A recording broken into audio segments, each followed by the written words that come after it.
Emily, is Grandpa behaving himself? Well, sort of. He injured his leg. Old people can be such a nuisance. I wish they'd think about those of us who have to take care of them. Patricia, that's not a nice way to say it. It's fine. He's already declining quite a bit. I can't handle the fuss of old people, but you're used to it, so you'll be fine. The other day, my husband's grandfather, Michael, fell in a garden and injured his leg. It's not a serious injury, but he's already 82 years old. Because of his age, we're having him rest in bed just to be safe so it doesn't get worse. My mother-in-law won't even go near him, let alone take care of him. I'm Emily, 30 years old. I married 3 years ago and live with my husband Daniel's family. My husband was my boss at the company where I worked, a company founded by his grandfather. When I joined 8 years ago, my father-in-law was already the president and my grandfather-in-law was the chairman. But back then, the grandfather was still handling all the important tasks and responsibilities of the company. 2 years ago, when Grandpa turned 80, he remained chairman but handed over most of the public duties to my father-in-law. Michael, you've worked hard all this time. Now, leave the company matters to Christopher and take it easy, my mother-in-law said with a smile, but her words sounded sarcastic to me.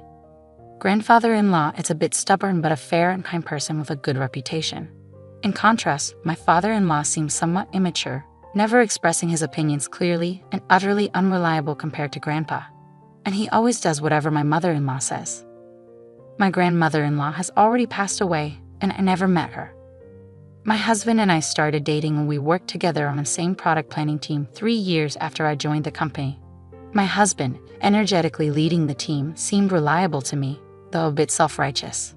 Maybe I felt that way because I lost my father early and grew up with just my mother. My mother also passed away from illness 2 years ago, and now I have no family other than my in-laws. Shortly after I got married, my mother fell ill and needed care, so I quit my job to take care of her. The fact that my husband's family didn't object was probably due to a single comment from Grandpa. It's only natural to take care of the mother who raised you alone. Don't worry and take good care of her. Thanks to that, I was able to be by my mother's side every day for a year without financial worries until she passed away. My mother-in-law seemed a bit dissatisfied, but I was truly grateful. However, since Grandpa handed over the company to my father-in-law, everyone's attitudes towards him have gradually changed. They no longer listen to his opinions as much, and I can't shake the feeling that they're treating him carelessly. At first, I thought it was just my imagination, but watching my mother-in-law and husband's behavior, I can't help but feel that way. My father-in-law's attitude is non-committal, but it feels like he's ignoring Grandpa as if he's no longer needed since he's practically retired. Watching my in-laws' behavior, I feel somewhat angry. Hey, don't you think your attitude, Patricia, and yours too, is a bit cold towards Grandpa? So what's the big deal? Grandpa tries to talk to you and you barely respond. You don't even try to help them. Like I have time to deal with old people. You can take care of Grandpa. You're the one with the free time. You don't have to talk like that. Quiet, I'm tired from work. Don't nag me about unnecessary things. This is how it goes no matter. They won't listen to me. My grandfather-in-law doesn't say anything to his family about this. Now I'm the only one who talks to my grandfather-in-law at home. Grandpa, the weather is nice today. Shall we go for a little walk outside? Your leg seems to be healing well, and I think it will be good rehabilitation. Thank you. Let's go out for a bit then. The two of us went to the park, where there were several families with children playing around. My grandfather-in-law looked at the scene with joy. Christopher and Daniel enjoyed times like that too. Grandpa, I was busy with work and couldn't take care of the children much. Maybe that's why I couldn't raise Christopher and Daniel properly, my grandfather-in-law said with a slightly sad face, almost like he was talking to himself. Christopher is my father-in-law, and Daniel is my husband. I think about how everyone can be kinder to my grandfather-in-law, but I can't come up with a good idea. But then my in-laws suggested building a house for my grandfather-in-law. This house is over 50 years old, right? The layout is bad, it's hard to use. But instead of spending money on repairs, it would be better to build a new house in a more convenient location. A new house? Michael is getting older, and it's good that he only got injured last time, but we never know what will happen. So let's make the house barrier-free so we won't have trouble if care is needed. I see. We can even put Michael's room in the middle so everyone can take care of him easily. Yeah, that's not a bad idea. Right, so it's settled then. And Michael, at the cost. If it's a house for all of us, I'll take care of it. Talk to Mr. Jones about the money. Typical Michael, thank you. We appreciate it, my mother-in-law smiled happily. It seems to me that they only flatter him when they want money. But if everyone takes care of my grandfather-in-law after moving to the new house, I thought there could be nothing better. Mr. Jones is the company's in-house counsel and also manages my grandfather-in-law's personal assets. My grandfather-in-law liked his character and made him in-house counsel, and it's been nearly 30 years. He is 58 now and a person my grandfather-in-law trusts the most. I've met him several times and he seems to be a very honest person. He always cares about my grandfather-in-law's health, and sometimes I think he's more like a son than his real sons. Having such people around my grandfather-in-law makes me feel a little relieved. I wasn't informed about the details of the house being built, but my mother-in-law seemed very cheerful, and the three of them were looking at interior design magazines and discussing various things, so it seemed to be going smoothly. Then something unexpected happened. It was revealed that my grandfather-in-law had a debt of $1,820,000. Wait, what's this about $1,820,000? I exclaimed. My grandfather-in-law had become a co-signer for a loan for a friend's company, but that company was in trouble, and the debt had become my grandfather-in-law's responsibility. Wait, they're not going to take the house. It's under construction, are they? Since the contract has already been completed, and as Patricia said, it's in the president's name, so it's fine, my mother-in-law seemed relieved at those words. Oh, thank goodness. I'm glad we did it my way. Listening to that conversation, I learned for the first time that the house was in my father-in-law's name. Even though my grandfather-in-law had paid for it, putting it in my father-in-law's name seemed just like something my mother-in-law would do. I also wondered why they didn't think of giving up the house to help repay the debt. Hey, this debt is Michael's fault, and it has nothing to do with us or the company, right? Well, it was signed in Michael's name. Oh good, then there's no problem. I couldn't understand what was good about it, but since my grandfather-in-law didn't say anything during that conversation, I didn't intervene either. After all, it's not an amount I could handle. A few days later, my grandfather-in-law's behavior began to change gradually. Grandpa, what would you like to eat for lunch? Who are you calling Grandpa? I'm only 50. You have no right to call me that. Huh? Sorry, Emily, right? I was lost in thought. At first, I thought he was just deep in thought, and when it happened repeatedly, I began to feel uneasy. Patricia, what are you doing? Where's my meal?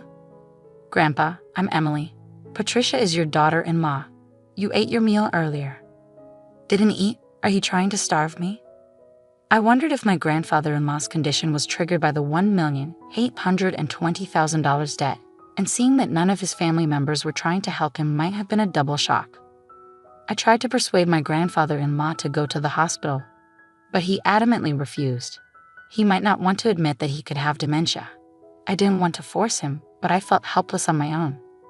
I consulted my husband, but he simply brushed it off, saying it had nothing to do with him. My mother-in-law wasn't any help either, so I turned to my father-in-law as the only option. Yeah, I heard from Patricia, Daniel.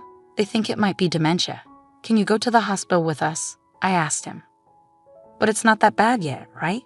If we go to the hospital, others will find out my father has dementia, he responded. There are good medications now that can slow the progression. Well, there's no need to rush. Let's watch him a little longer. Emily is here, so they'll be fine, right? I couldn't help but feel frustrated by their lack of concern. I couldn't depend on them. Grandpa, let's go to the hospital. Let's see you properly examined, I urged. Who are you? Where are you planning to take me? You're up to no good, he retorted. I felt tears welling up, seeing how stubborn my once kind grandfather-in-law had become. But my mother-in-law just laughed, amused. Even if he was the chairman, it's over for him now. But now everything, even the company, is all Christopher's, she remarked casually. Patricia, Grandpa isn't completely unaware. He's listening to everything. He'll forget everything soon. He'll start wandering, dribbling. Just thinking about it gives me chills. He's nothing but a nuisance now, I protested. How can you say that? Grandpa has worked hard for the family all his life. My mother-in-law's words made me both angry and sad. But my grandfather-in-law just smiled.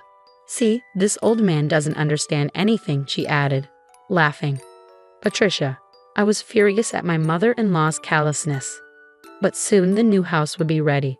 Perhaps things might change once we move there. Since it's a house that Grandpa built, the family might show some gratitude and be kind to him. I couldn't completely abandon that faint hope. And 2 months later, the house was finally built. For days, I had been compelled to pack my in-laws' and husband's belongings. while my father-in-law's and my own items remained mostly untouched. Even when I attempted to organize my things, my in-laws and husband kept assigning me tasks, preventing any progress. However, I reasoned it would be okay to relocate the smaller items later since this house wasn't disappearing. On moving day, after transferring most of the belongings, I went to call my father-in-law, but my husband intercepted me. "Ah, you and Grandpa can stay here," he announced. "What? You can stay in his house? We don't need any extra baggage in the new house. In other words, you and Grandpa will live here from now on, and I'll give you Grandpa's debt too. Well, you can at least be a housekeeper. Hey, let's go." "Yeah, I'm coming. Good luck with all the debt repayment and live-in care." My in-laws cheerfully departed, leaving me stunned. For a while, I couldn't comprehend what had just occurred. Were we abandoned, not just me, but also my grandfather-in-law, only they would reside in the new house? It took me some time to grasp because it was beyond my imagination that someone could be so cruel. How should I explain this to my grandfather-in-law? Slowly, I made my way back to the rear room. I didn't mind caring for my grandfather-in-law at all. That was my intention from the start. As I timidly prepared to call out to him, noticing his back facing me, he seemed to sense my presence and turned around before I could speak. "Have they gone already?" His expression as he uttered those words looked entirely different from what it had been just months ago. To be honest, he seemed like a different person. I wondered if a new symptom had emerged, but the next moment my grandfather-in-law smiled, and his subsequent words caught me off guard. As I was talking to my grandfather-in-law, Mr. Jones came. "Chairman, have you finished getting rid of the unnecessary staff?" "Yes, it's all done. Let's go, shall we?" Where are we going?" "Of course, to the new house." I left the house where I had been residing, guided by my grandfather-in-law, without fully understanding what was unfolding. The following month, my mother-in-law and husband bombarded me with countless calls. My grandfather-in-law declared he wouldn't entertain their calls anymore, but I answered my husband's call due to the looming divorce. "Hey, Emily, is Grandpa with you? When I went to the old house, it was up for sale. It's not worth $1,820,000, so you can't repay the debt." "Is that why you did that?" my husband interrogated. "What do you mean?" "Put Grandpa on. Dad said he can't get in touch at all. That forgetful old man has done something outrageous." I knew what he was referring to, but I wanted to hear my husband's side of the story. Grandpa sold the company's stocks to the executive director. Thanks to that, the executive director became the largest shareholder, and a shareholders' meeting and board meeting were held, resulting in Dad being dismissed as president. But the executive director is well liked, and maybe Grandpa thought it was better to hand over the company to him. The executive director must have deceived the senile old man into selling the stocks. This is invalid. You seem to be misunderstanding something, but Grandpa doesn't have dementia. If anything, he seems more coherent than before. What? Until that moving day, I genuinely believed that my grandfather-in-law had dementia. It appears that my grandfather-in-law harbored suspicions from the moment my mother-in-law mentioned building a house to live with him. So he devised a plan. He feigned dementia to observe how my in-laws and husband would react. As anticipated, they revealed their true colors one after another. In the end, they left my grandfather-in-law and me behind. I struggled to contain my laughter because everything unfolded exactly as I had expected. My grandfather-in-law then said, I found myself surprised, relieved, and slightly conflicted. To deceive the enemy, you must first deceive your allies, my grandfather-in-law chuckled. It seemed he had been receiving regular updates on the company from the executive director and Mr. Jones. With my grandfather-in-law gone, my father-in-law and husband acted as they pleased, self-righteous, and completely ignoring the opinions of the employees, often entertaining at the company's expense. Eventually, my grandfather-in-law handed over the company to my father-in-law, but he harbored concerns about the future, leading him to take decisive action. In the end, he decided he couldn't entrust it to his son and left it to the executive director. I explained. What about the $1,820,000 debt? My husband inquired. That's gone now, I replied. Indeed, my grandfather-in-law had been a guarantor for a friend's dad, but he had personal assets exceeding that amount. However, I deliberately omitted this information to avoid my mother-in-law and husband targeting those assets. The friend was the son of a benefactor who had helped my father-in-law when he was young. Moreover, the countryside land owned by the son was going to be developed into a resort, allowing him to sell it at a high price. I explained further. "You're kidding," my husband exclaimed. "More importantly, are you guys okay?" I asked, concerned. "We're not okay. Both my father and I were denounced by the company. What should we do now?" my husband lamented. "Well, there's also the mortgage on the house," I revealed. "What? What do you mean, the mortgage on the house?" My husband was taken aback. "Haven't you realized it yet? The house money should have all been paid by Grandpa," I clarified. Christopher signed without checking everything. "It shows he really didn't have the qualities of a president," I added. "You're kidding," my husband sighed. As a consequence, my parents-in-law lost the house they had built because they couldn't pay the mortgage. Now they reside in an old apartment over 50 years old, struggling to repay the unpaid loan. Despite their alternating attempts to contact me, suggesting we all live together, it was impossible now. My grandfather-in-law retired from his chairman position and bought an old house in the countryside. "Emily, you can go and live wherever you like freely. You don't have to worry about living expenses," my grandfather-in-law assured me. But I chose to be with him.